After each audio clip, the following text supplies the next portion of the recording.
big enough for 2 supervillains. Oh, you're a villain, all right. Just not a super one. Yeah? What's the difference? Presentation! Now, some might wonder why I am starting off with that statement. Well, it's the main core of the video. What makes a supervillain?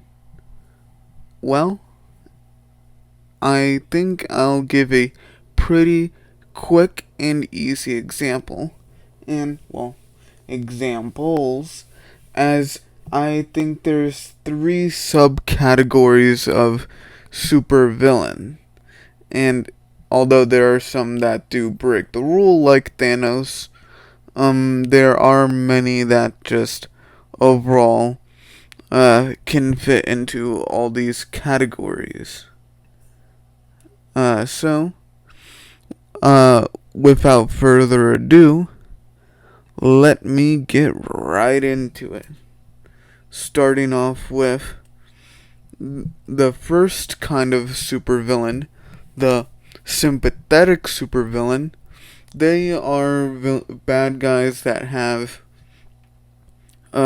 sympathetic backgrounds, like Norman Osborn, aka the Green Goblin, who didn't really choose to become a psychotic madman with a goblin fetish, but he is still a evil bastard who throws blondes off buildings and tortures a nerd for his lunch money on a daily basis.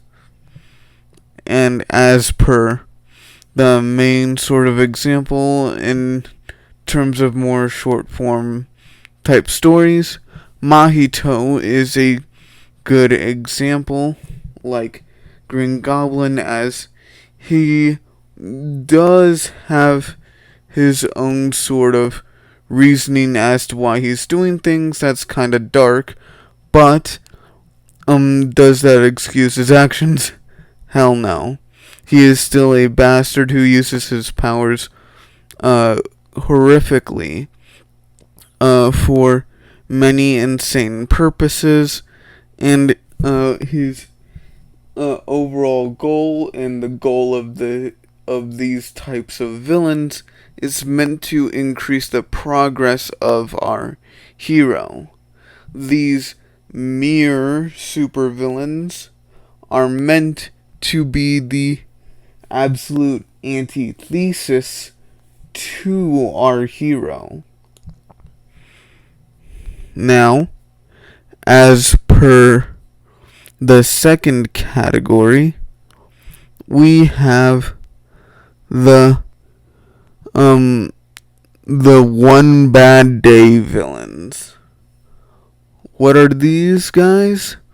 Well, these guys are bad guys like the Joker, characters that, although they do have a bad start with them being quite sympathetic at the beginning, with them having many moments here and there, they are meant to be the overall main antagonist, and they are centered off and squared off against our main protagonist for the connection that they made between them. A good example on the other side is Dio, mainly for his impact across the entire series, as how Jotaro is sort of the main protagonist, with him more or less shifting the lives of everyone, just like how Joker consistently and almost always finds a way to ruin everyone's lives in Gotham, from stealing every single baby while the city is under siege, all the way to just torturing the commissioner, or just killing children.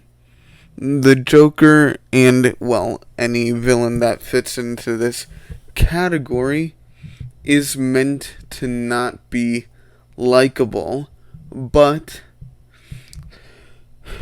a type of villain that we love to hate.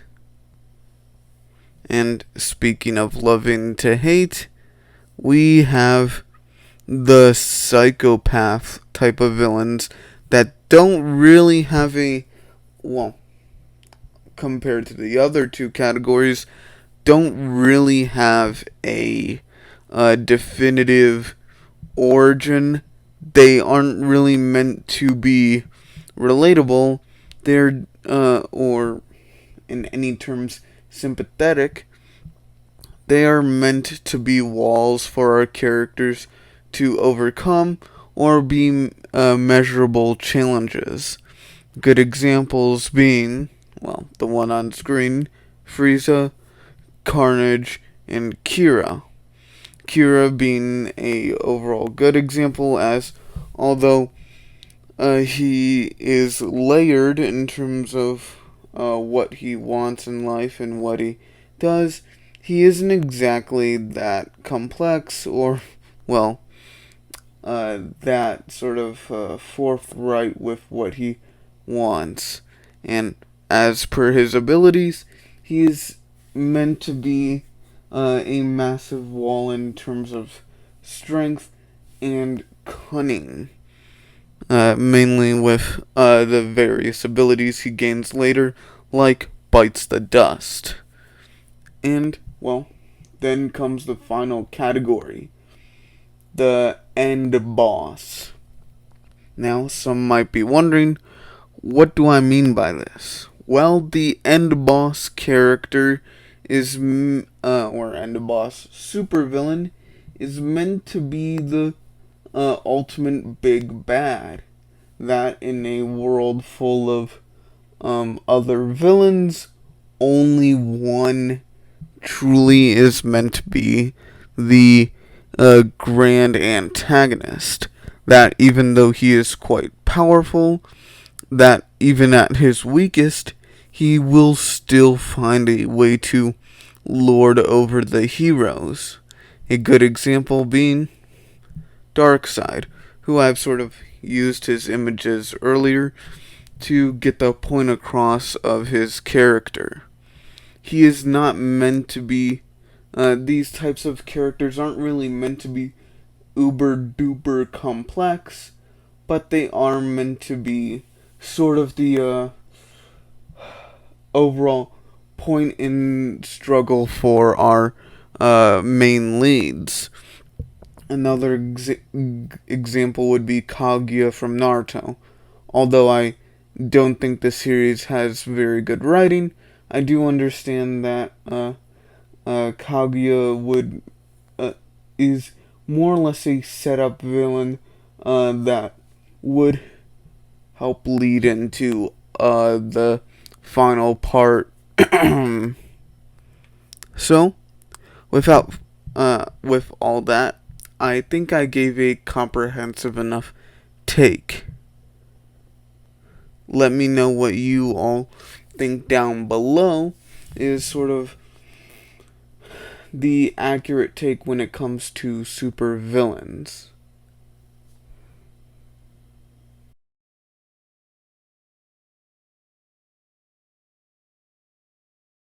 Wanted to say thank you guys for watching. Hit the like button if you liked the video. Hit subscribe if you're new. Hit the bell notification to know when new videos come out. And I will see you next time. Bye.